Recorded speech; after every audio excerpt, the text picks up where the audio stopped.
Karena aku rajin bayar zakat, Kak. Iya kan wajib.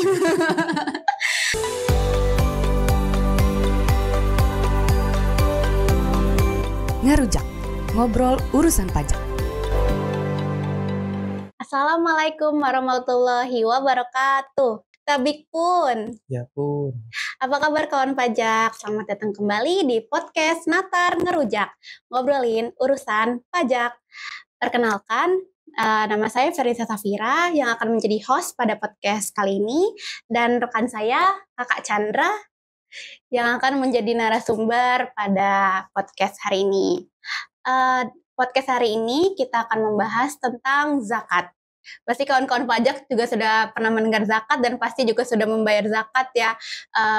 Kalaupun di agama lain juga namanya sumbangan keagamaan ya Kak ya? Iya benar. Jadi sebelum mulai, gimana Kakak Chandra kabarnya? Alhamdulillah kabar sehat. Fernisa sendiri? Sehat-sehat. Nah, ini aku semangat nih Kak. Aku mau tahu tentang zakat. Karena aku rajin bayar zakat Kak. Iya kan wajib. Jadi ya Kak, sebelum kita masuk ke pembahasan, kita mulai dari dasar hukumnya dulu ya Kak, tentang zakat itu. Emang kita mau ngobrolin apa aja? Zakat, tapi Zakat ya? tentang apa nih Kak? Rencananya hari ini kita mau ngobrolin sebenarnya lebih ke ada aturan baru Per 3 2022 itu Mbak. Isinya tentang update badan atau lembaga tempat pembayaran zakat atau sumbangan keagamaan yang bisa dikurangkan dari penghasilan. Itu yang pertama. Yang kedua adalah kita mau ngedukasi ya, ngajak masyarakat ini untuk ngasih tahu bahwa zakat itu bisa jadi pengurang penghasilan loh Pak Bu ya. Jadi saya udah 2 tahun di Natar ini ya.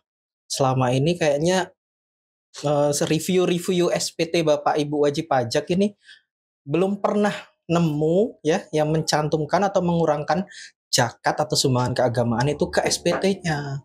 Padahal itu menguntungkan loh Pak Bu. Kalau kita bisa mencantumkan zakat itu menjadi pengurang penghasilan, nanti itu akan menjadi pengurang pajak Bapak Ibu, dan nantinya kalau itu terjadi lebih bayar, Bapak Ibu bisa meminta mengklaim kelebihan bayar, uangnya bisa dikembalikan Bapak Ibu. Seperti itu Mbak Fernisa. Jadi ada 2 ya agendanya hari ini. Jadi mereka ini nggak ada yang masukin nih Mas di SPT tahunan ya kebanyakan. Ya kalau review cepat saya nggak tahu teman-teman lain mungkin atau pengawasnya mungkin ada yang pernah nemuin. Kalau saya selama ini belum pernah nemuin. Oke Kak, sebelum kita lebih jauh nih, pertama-tama kita bahas dulu dasar hukumnya. Ya, tadi seperti yang saya udah bilang ya, agenda kita mau sosialisasi Per 3 tahun 2023. Jadi Per Dirjen nomor 3 tahun 2023 ini adalah perubahan kedua atas Per Dirjen nomor Per 4 tahun 2022 tentang badan atau lembaga yang dibentuk atau disahkan oleh pemerintah yang ditetapkan sebagai penerima zakat atau sumbangan keagamaan yang sifatnya wajib yang dapat dikurangkan dari penghasilan bruto. Kalau perubahan pertamanya itu di Per 15 PJ tahun 2022 Mbak. Jadi Per ini tuh khusus ngatur ya. Sebenarnya di dalam pernya itu tetap ada Mbak ketentuan zakat seperti apa, terus zakat seperti apa yang bisa dikurangkan, kemudian syaratnya seperti apa, kemudian di lampirannya itu ada list badan atau lembaga apa saja sih yang zakat atau sumbangan keagamaan kita bayarkan ke situ itu yang bisa dikurangkan dari penghasilan Mbak. Jadi latar belakang adanya dasar hukum ini Per 3. Jadi latar belakangnya itu yang pertama itu untuk akomodasi badan atau lembaga keagamaan yang dibentuk atau disahkan pemerintah sebagai penerima zakat atau sumbangan keagamaan yang sifatnya wajib yang dapat dikurangkan dari penghasilan bruto. Jadi ini pernya gunanya untuk nyantumin nih badan-badan dan lembaga yang disahkan pemerintah ini apa aja sih. Jadi nggak sembarangan ya Bapak Ibu, misal kita bayar zakat fitrah gitu tiap tahun. Misal kita bayarnya ke masjid sekitar rumah Bapak Ibu, yaitu nggak bisa langsung menjadi pengurang penghasilan. Jadi hanya badan-badan lembaga yang ada di aturan ini, yang diatur di pemerintah ini yang bisa dikurangkan dari penghasilan gitu Mbak. Kemudian yang kedua ini latar belakangnya. Jadi Mbak, kita itu ada kerjasama sama Kementerian Agama ya. kita bersurat dengan Kementerian Agama. Di bawah Kementerian Agama itu ada namanya Direktur Jenderal Bimbingan Masyarakat, ada Direktur Jenderal Bimbingan Masyarakat Islam, Bimbingan Masyarakat Kristen, Hindu, Buddha, dan agama lainnya. Jadi kita bersurat, kita minta usulan sih update badan lembaga apa saja yang sebagai penerima zakat dan sumbangan keagamaan yang udah disahkan pemerintah. Kemudian misal ada lembaga itu yang udah dibubarkan, tolong diinfokan ke kami. Nah, nanti kita bersurat, minta usulan dari mereka, kita update dengan Perdirjen ini, Mbak. Makanya tadi ada perubahan pertama, perubahan kedua yaitu mengakomodir usulan dari tadi Dirjen Bimas ya, Bimas di Kementerian Agama, Mbak. Itu latar belakangnya. Jadi latar belakangnya tuh untuk mengupdate ya Mas ya, badan-badannya ya. Iya benar. Terus Mas, zakat apa sih Mas yang bisa dikurangkan jadi penghasilan bruto? Ya, yang bisa jadi pengurang ya. Sebenarnya nggak cuma zakat ya. Zakat mungkin istilah di agama Islam. Kalau di agama lain sumbangan keagamaan. Jadi nggak cuma zakat aja Bapak Ibu. Sumbangan keagamaan lain juga bisa dikurangkan. Nah, ada syaratnya supaya zakat atau sumbangan keagamaan itu bisa dikurangkan. Yaitu kalau Bapak Ibu bayarnya itu ke badan atau lembaga yang disahkan sebagai penerima zakat. Nah, listnya itu ada di Per 3 tahun 2023. Jadi syaratnya itu Mbak, kita bayarnya di situ. Itu aja syaratnya. Bisa kasih contoh nggak nih Kak? Contoh badan-badannya apa nih Kak? Biar kawan pajak tahu apa aja. Sebenarnya saya badan lembaganya itu terpampang Mbak di lampirannya ya. Tabel itu banyak banget Mbak. Mungkin ada puluhan ya. Jadi mungkin nggak bisa saya sebutkan satu-satu. Mungkin yang nasional ya, yang sering kita dengar itu ada namanya Badan Amil Zakat Nasional ya, Basnas. Kemudian ada namanya Yayasan Sumbangan Sosial Keagamaan Kristen Indonesia ya, untuk umat beragama Kristen yaitu YASKI. Kemudian untuk umat beragama Buddha ada namanya Yayasan Dana Paramita Agama Buddha Indonesia. Kemudian itu nggak berlaku nasional aja, dia lembaga-lembaga itu nggak cuma di nasional aja Mbak ya, di daerah-daerah juga ada, khususnya di Lampung ini yang ada di lampiran ini salah satunya ada Lembaga Amil Zakat Dewan Dakwah Provinsi Lampung. Nah, paling itu aja sih Mbak yang bisa saya sebutkan contohnya. Untuk lembaga lain mungkin Bapak Ibu nanti bisa cek ya di lampiran 1 Per 3 tahun 2023. Nah, di situ udah ada listnya Bapak Ibu. Kalau Bapak Ibu bayar di situ ya nanti bisa dikurangkan dari penghasilan. Jadi untuk lebih lanjutnya badan apa saja yang bisa dapat pengurangan, kawan pajak bisa lihat di lampiran 1 ya Kak. Lampiran 1 Per 3 tahun 2023. Nah, terus nih Kak, amit-amit ya Kak, kalau misalnya lembaganya ini bubar gitu Kak, gimana Kak? Masih bisa nggak Kak ngurangin pengurangan zakatnya ke penghasilan bruto? Saya nggak tahu ya kalau badan atau lembaga itu bubar apa mereka masih nerima zakat. Namanya bubar ya. Harusnya ya kalau udah bubar ya mereka nggak bisa ngeluarin tanda terima, nggak bisa nerima zakat lagi. Harusnya ya kalaupun kita dapat tanda terima ya itu nggak bisa dikurangkan lagi karena ya apa ya istilahnya udah nggak disahkan pemerintah gitu lah Mbak. Jadi mungkin udah di delisting jadi kayak badan biasa tapi bukan badan penerima, kayak ya perlakunya sama kayak mungkin apa ya, amil zakat yang di masjid gitu jadinya biasa gitu. Jadi kayak kalau misalkan aku bayar ke masjid samping gitu ya, itu nggak bisa. Nggak bisa. Karena nggak termasuk dalam list itu ya Mas. Ya. Jadi nggak sembarangan juga bayar zakatnya ya Mas ya, harus yang memang benar diatur di dalam per itu. Iya, nah itu salah satu contohnya Mbak ya, yang dihapus ini dari Per 3 2023 ini ada di lampiran 2 itu. Saya cek itu ada namanya Lemsakti Mbak, Lembaga Sumbangan Agama Kristen Indonesia. Jadi Bapak Ibu kalau mungkin ada sumbangan keagamaan ke lembaga tersebut, yaitu sudah tidak bisa menjadi pengurang penghasilan lagi. Kalau udah terlanjur gimana Mas? Kalau udah terlanjur bayarnya kapan? Bayarnya waktu lembaga ini masih didirikan atau udah masih bisa dikredit, masih jadi pengurang di SPT. Oh, jadi selama saat kita bayar zakat, lembaga itu masih berdiri, itu masih bisa dibubarkan walaupun sehari kemudian tiba-tiba bubar ya Mas, masih bisa ya Mas? Masih bisa. Nih Mas, kan kita udah tahu nih kalau misalkan itu bisa ngurangin penghasilan bruto kita. Tapi ada syaratnya nggak, Mas? Syaratnya tadi ya, bayarnya ke badan lembaga. Kemudian supaya bisa jadi pengurang di SPT, itu kita minta bukti pembayaran atau tanda pembayaran dari badan lembaga tersebut ya. Bukan minta juga,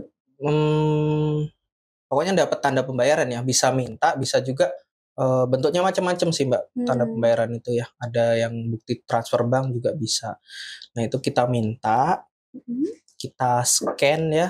Kita scan itu nanti diupload di SPT tahunannya Mbak. Uploadnya di mana Mas? Bagian mana? Suka lupa nih kawan-kawan pajak. Pernah lapor SPT kan? Ya, biasanya kita lapor kalau sebagai karyawan biasanya pakai e-filing ya Bapak Ibu ya.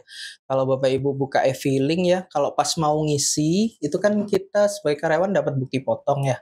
Di bukti potong itu kan ada penghasilan itu berapa, itu dipindahkan ke isian penghasilan itu ya di e-filing ya. Nah biasanya Bapak Ibu skip aja tuh nggak ngisi, padahal di bawahnya ada bagian zakat atau sumbangan keagamaan tuh biasanya dikosongkan. Nah Bapak Ibu bisa ngisi di situ, cantumkan aja di bawah penghasilan itu, cantumkan zakatnya berapa, nanti akan menjadi pengurang, penghasilan jadi kurang, pajaknya jadi lebih kecil, sehingga nanti pajaknya bisa jadi itu lebih bayar.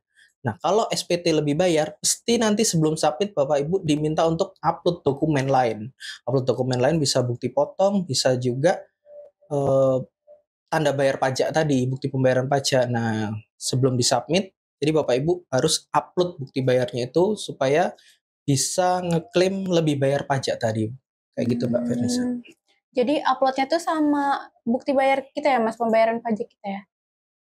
Nguploadnya bukti bayar zakat. Bukti bayar zakatnya. Jadi pas akhir itu kita sebelum submit biasanya kalau SPT lebih bayar kan minta ngupload ya, upload bukti potong sama ngupload tanda terima bayar zakat tadi. Jadi kalau misalkan zakatnya banyak tuh dikumpulin gitu ya Mas? Kita upload semua ya. Ya. Untuk bukti bayarnya itu Mas, selain kwitansi itu bentuknya kayak gimana lagi sih Mas? Macam-macam ya Mbak ya. Memang bisa untuk di-upload. Iya macam-macam. Badan zakat itu ada yang pakai kwitansi, ada yang mungkin punya struk sendiri atau punya cash register gitu. Boleh aja. Terus juga kan kita udah bisa nih pembayaran lewat transfer bank ya, lewat ATM, lewat e-banking. Nah itu bisa Mbak, bisa jadi dokumen yang menjadi persyaratan untuk mengurangkan penghasilan tadi. Tapi minimal itu mencantumkan mencantumkan tanggal transaksinya, kemudian mencantumkan jumlah pembayaran zakatnya. Kemudian yang penting juga nih mencantumkan nama dan NPWP pembayar zakatnya. Jadi misal Bapak Ibu melakukan transfer gitu atau transfer lewat bank dikasih keterangannya, nama NPWP Bapak Ibu supaya itu bisa ya diklaim gitu. Atau kalau Bapak Ibu mungkin bayar langsung ke badannya, mungkin datang ke kantornya, bisa dapat tanda terima. Ya tadi syaratnya sama, perlu ada nama pembayar, NPWP pembayar, tanggal, jumlah pembayaran, kemudian jangan lupa nama dan tanda tangan pengurus badan lembaganya. Kemudian kalau misal transfer lewat bank itu juga butuh namanya validasi dari petugas banknya. Oh, jadi nggak cuman struk bukti transfernya ya Mas ya, harus ada validasinya juga ya? Iya, kalau bayarnya lewat transfer bank. Terus nih Mas, kan kita PNS nih Mas, berarti kita nggak bisa dong Mas ngajuin lebih bayar. Misalnya kita mau ngeklaim. Kalau di aturannya ini nggak ngatur sampai ke situ. Cuma kita sebagai ASN TNI Polri itu ada aturan saya nanti saya cek nomornya berapa ya. Itu ada aturan bahwa ASN TNI Polri itu nggak bisa mengajukan SPT lebih bayar Mbak. Karena pada dasarnya pajak kita itu sudah ditanggung pemerintah. Jadi kita bisa aja nih Mbak Fernisa bayar zakat fitrah gitu di badan ini. Bisa aja mencantumkan zakat di situ. Tapi dicantumkan aja. Nanti ketika jadi lebih bayar kemungkinan ditolak sama KPP karena itu tadi untuk ASN sebenarnya nggak bisa mengajukan lebih bayar karena Ya dia udah ditanggung pemerintah kok, masih minta kelebihan gitu. Iya, istilahnya kita udah ditanggung ya Mas. Untuk ini ada tambahan lagi nggak Mas? Yang perlu kawan pajak tahu? Apa ya? Ya untuk kawan pajak, untuk khususnya orang pribadi ya, jangan lupa untuk selalu taat lapor pajak ya. Mulai dari 1 Januari sampai akhir Maret ya batasnya, jangan sampai lewat karena ketika lewat bisa dikenai sanksi keterlambatan pelaporan SPT sebesar 100.000 ya. Kan lumayan ya Bapak Ibu ya, itu bisa buat jajan Lumayan. anak ya. Dan tadi ya karena kita udah dapet satu info baru nih, ternyata bisa nih kita ngajuin kelebihan bayar melalui pengurangan zakat dari penghasilan kita. Jadi kalau Bapak Ibu misal membayarkan zakat fitrah, zakat mal atau sumbangan keagamaan lain, bisa tuh minta tanda terima ke badannya. Nanti waktu ngisi SPT dicantumkan di e-filing, kemudian di-upload bukti bayarnya. Itu aja sih Mbak Vernisa pesannya. Iya, jadi ternyata zakat yang kawan pajak bayarkan itu ternyata bisa jadi pengurang untuk penghasilan pajak gitu. Jadi bahkan bisa menjadi kelebihan pajak ya Mas ya. Benar-benar. Asal disimpan buktinya terus nanti diupload saat melaporkan SPT tahunan. Jadi jangan dibuang ya Iya. pajak Loh, gitu. bahkan bisa jadi nggak bayar pajak loh Mbak. Oh. Yo, kalau zakatnya gede, nanti misal pajaknya kan jadi 0. Ya pajak yang udah dipotong pemberi kerja bisa dibalikin semua. Jadi nggak bayar pajak, cuma bayar zakat. Nah, mungkin kalau Bapak Ibu mungkin ada yang lebih tertarik, mungkin pemikiran orang kan beda-beda ya. Benar. Saya udah bayar zakat kok bayar pajak lagi, ya bisa digedein zakatnya, nanti pajaknya jadi dibalikin lagi ke Bapak Ibu sekalian. Iya, jadi ternyata itu ya Mas, informasi yang selama ini kadang kurang diketahui. Nah, jadi sekarang kawan pajak udah tahu nih. Jadi mulai sekarang disimpan ya bukti pembayaran zakatnya untuk bisa dilaporkan di SPT tahunan kawan pajak. Kalau gitu terima kasih Kakak Chandra atas penjelasannya dan terima kasih juga kepada kawan pajak yang sudah mendengarkan sampai saat ini. Kita berjumpa lagi di podcast selanjutnya. Tapi sebelum tutup, aku mau pantun Kak. Boleh. Cakepin ya Kak. Ikan hiu beli daun sirih. Cakep. Cukup sekian dan terima kasih. Natar ngerujak. Udah ngerujak belum hari ini?